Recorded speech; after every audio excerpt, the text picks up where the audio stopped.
Good morning to all of you. कैसे हैं आप सब। आज हम क्लास थर्ड लाए हैं और उसमें हम डिस्काउंट से रिलेटेड क्वेश्चन करेंगे। पिछली हमने वीडियो में क्लास फर्स्ट सेकंड में हमने प्रॉफिट लॉस के करे थे। आज हम डिस्काउंट से रिलेटेड क्वेश्चन करेंगे। तो चलिए स्टार्ट करते हैं। उससे पहले अगर आपने मेरा चैनल सब्सक्राइब नहीं करा तो कर लीजिए। वीडियो अच्छी लगे तो लाइक शेयर जरूर कीजिए। तो चलिए स्टार्ट करते हैं। डिस्काउंट डिस्काउंट से पहले हमें पता होना चाहिए कि मार्केट प्राइस क्या होता है। तो देखिए, मार्केट प्राइस को क्या बोलते हैं? अंकित मूल्य है। ये क्या होता है? किसी वस्तु पर लिखे हुए मूल्य को अंकित मूल्य कहते हैं। जो भी हम बाजार में कोई भी हम वस्तु देखते हैं, जब हम उसको खरीदने जाते हैं तो उसमें एक मार्केट प्राइस लिखा होता है। तो वही हमारा क्या होता है? अंकित मूल्य होता है। जैसे हम कॉस्ट प्राइस में 100% लेके चलते हैं, उसी तरह हम जब मार्केट प्राइस निकालते हैं, अंकित मूल्य निकालते हैं, वो भी हम 100% लेके चलते हैं।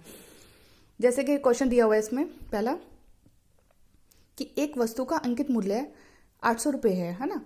तो मार्केट प्राइस कितना दिया हुआ है? मार्केट प्राइस है 800 रुपीज़।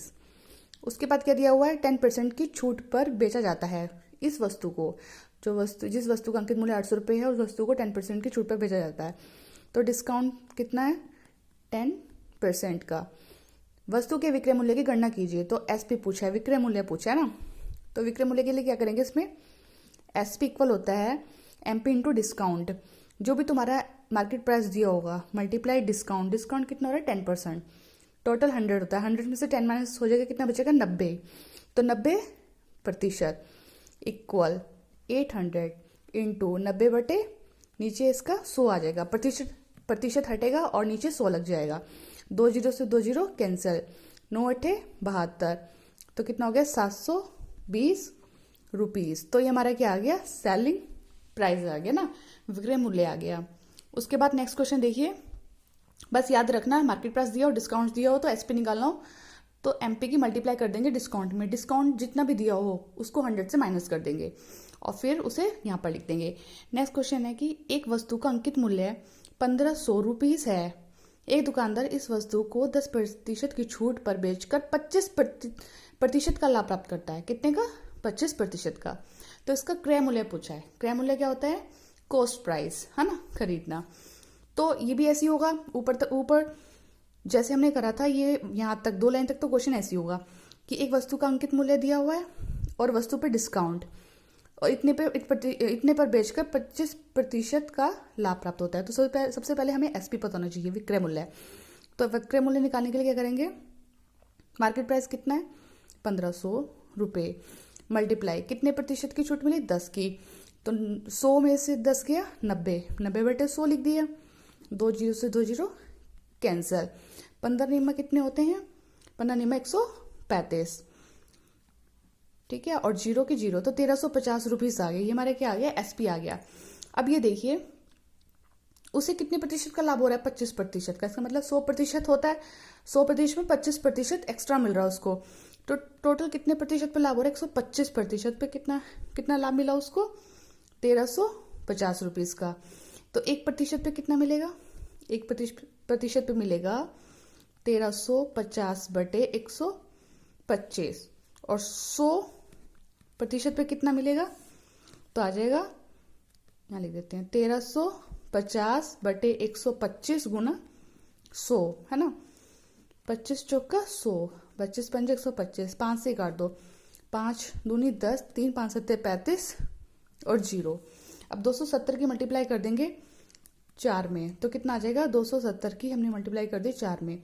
0 4 सत्ते 28, 4 दूनी 8, 8 और 2 8 9 10, है ना।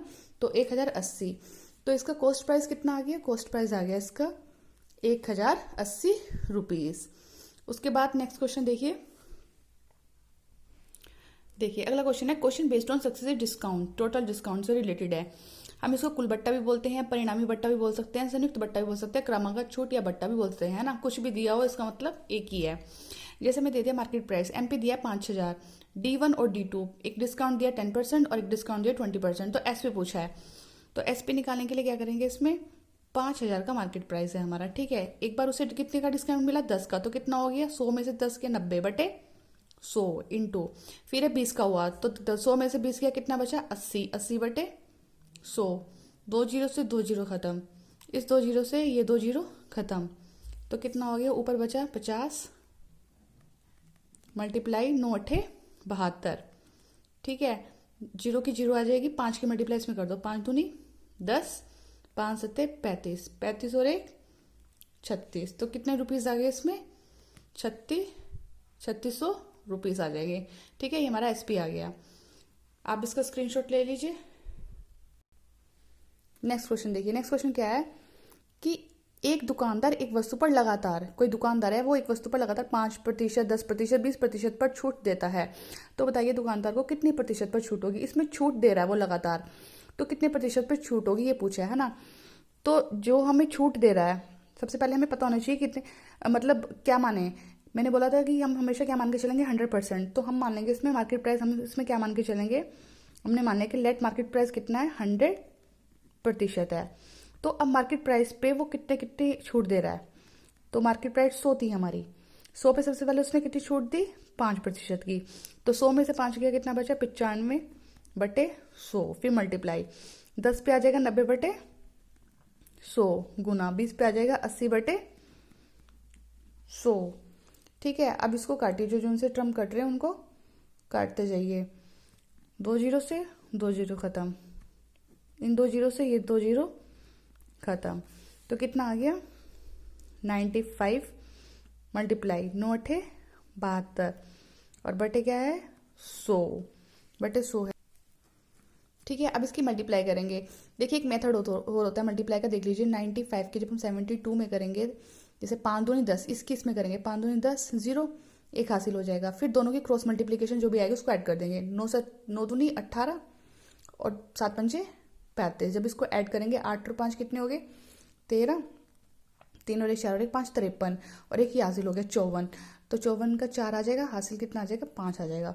फिर 9 सत्ते 63, 63 और 5 कितने होते हैं? 68 है ना।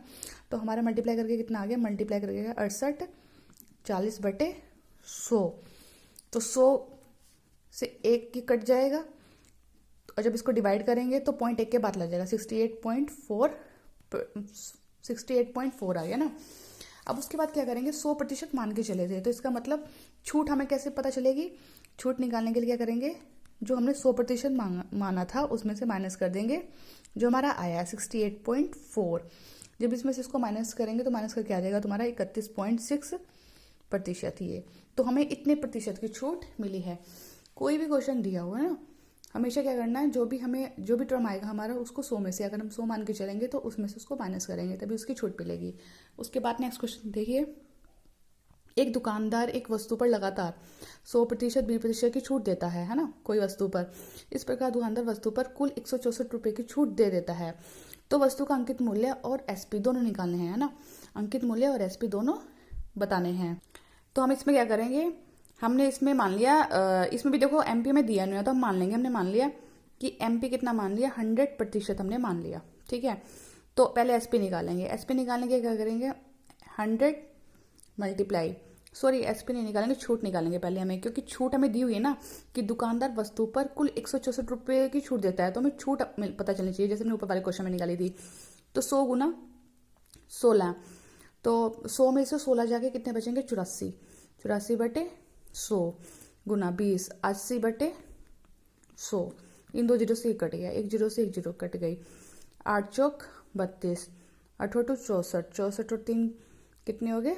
67 और बटे 10, एक के बाद पॉइंट लग जाएगा, तो 67.2।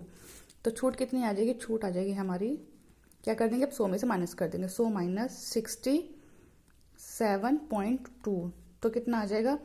100 में से 67.2 जाके 32.8% छूट आ जाएगी। तो अब क्या आ जाएगा? हमें छूट मिल गई, तो 32.8% पर कितनी छूट मिलती है? 164 रुपीज़ की, है ना। तो 1% पे कितनी मिलेगी? 164/32.8। और 100% पे कितनी मिलेगी? तो 164/32.8 मल्टीप्लाई 100। तो आप इसको सॉल्व कर लेना, सॉल्व करके करोगे तो आपका आ जाएगा, इसमें कितना आ जाएगा? इसको इससे काट दो, 164, 2 चौकाट 2 6 12, ये पूरा ही कट रहा है। कितनी बार? 2 बार कट रहा है। और 2 से इसको काटेंगे तो कितना आ जाएगा? 2 पंजे 10 और 0। ठीक है, 2 पंजे 10 0 और एक यहाँ पॉइंट था ना, ये पॉइंट हटेगा तो एक जीरो लग जाएगी, तो 500 है ना, तो 500 रुपीज़। तो अंकित मूल्य कितना आ गया हमारा, हमारा मार्केट प्राइस आ गया 500 रुपीज़। अब बस मार्केट प्राइस आ गया तो एसपी तो निकाल ही सकते हैं। एसपी कैसे आ जाएगा, एसपी निकालने के क्या करेंगे, उसे वस्तु पर कितनी छूट मिली थी 164 की, टोटल एमपी कितना आया 500 का, तो 500 में से हम जब छूट माइनस कर देंगे, छूट कितनी 164 की, तो हमारा क्या निकल जाएगा, उसका विक्रय मूल्य निकल जाएगा, कितना आएगा 336। 336 में वस्तु बिक्री मतलब बिकी जाती है, लेकिन उसमें क्या दे दी, उसने छूट दे दी कितने रुपए की 164 रुपीज़ की। ठीक है, ये क्वेश्चन ऐसे ही करना है, सेम वैसे ही है। पहले छूट निकाल देंगे, छूट हमें दी हुई थी 100% अंतिम मूल्य पे इतना हो जाएगा, इससे एमपी आ जाएगा और एमपी आते फिर एसपी निकल जाएगा। नेक्स्ट क्वेश्चन देखिए, बहुत अच्छा क्वेश्चन है ये वाला। इसमें दिया हुआ है कि एक दुकानदार एक वस्तु को उतने ही प्रतिशत लाभ पर बेचता है जितना उसका क्रय मूल्य है ना, जितना उसका मतलब कॉस्ट प्राइस है उतने ही लाभ पर वो बेचता है। यदि वस्तु का विक्रय मूल्य 96 रुपीज़ है तो वस्तु के विक्रय मूल्य की गणना कीजिए कि यदि हमारा एसपी सेलिंग प्राइस कितना है 96 रुपीज़ है, तो बताइए वस्तु के विक्रय मूल्य की गणना कीजिए। तो ऐसे क्वेश्चनों में हमेशा जब भी इस टाइप का कोई भी क्वेश्चन दे रखा हो, सिर्फ संख्या बदली जाएगी, तो हमेशा कैसे करना है, देखिए जो 96 दिया हुआ है उसको हमें इस टाइप से तोड़ना है कि दो उसके ऐसे फैक्टर होने चाहिए कि उनका डिफरेंस क्या होना चाहिए, 10 होना चाहिए। जैसे 16 चिकम 96 होता है, क्या होता है 16 चिका 96, इन दोनों को जब डिफरेंस करेंगे 16 में से 6 जगह कितना बचेगा 10 बचेगा, है ना। तो इस टाइप से होना चाहिए। फिर उसके बाद जो सबसे छोटी संख्या होगी उसमें क्या कर देंगे हम, 6 आया ना 6, इसमें जो सबसे छोटी संख्या होगी उसमें हम क्या मल्टीप्लाई कर देंगे, 6 में मल्टीप्लाई किसकी कर देंगे 10 की, कोई भी हो, अगर 9 होता तो 9 गुना 10 कर देते, तो वही हमारा क्या हो जाएगा सेलिंग प्राइस। तो इसका सेलिंग प्राइस क्या हो गया 6 दाम 60, सेलिंग प्राइस कितना हो गया 60 रुपीज़ हो गया। ठीक है, मतलब कोई भी मतलब इसी टाइप से क्वेश्चन होना चाहिए कि एक दुकानदार की वस्तु को उतने ही प्रतिशत लाभ पर बेचता है जितना उसका क्रय मूल्य है। यदि वस्तु का विक्रय मूल्य कुछ भी हो सकता है, 96 की जगह मान लो इसमें हो गया 171 मान लो, अगर 171 मानते तो कितना हो जाता 19 निम्मा, और फिर ये सबसे छोटी संख्या ले लेते क्योंकि इन दोनों का डिफरेंस क्या हो गया 10 हो गया। अब 9 की मल्टीप्लाई कर देंगे 10 में तो कितना आ गया 90, तो सेलिंग प्राइस कितना आ गया 90। तो इस टाइप से कोई भी ऐसा क्वेश्चन मिले इसको ऐसे ही करना है, इसका स्क्रीनशॉट ले लीजिए। तो कल एक नए टॉपिक के साथ मिलते हैं, कल तक के लिए जय हिंद जय भारत। अगर आपको मेरी वीडियो अच्छी लगे तो प्लीज़ सब्सक्राइब कीजिए। Thank you so much.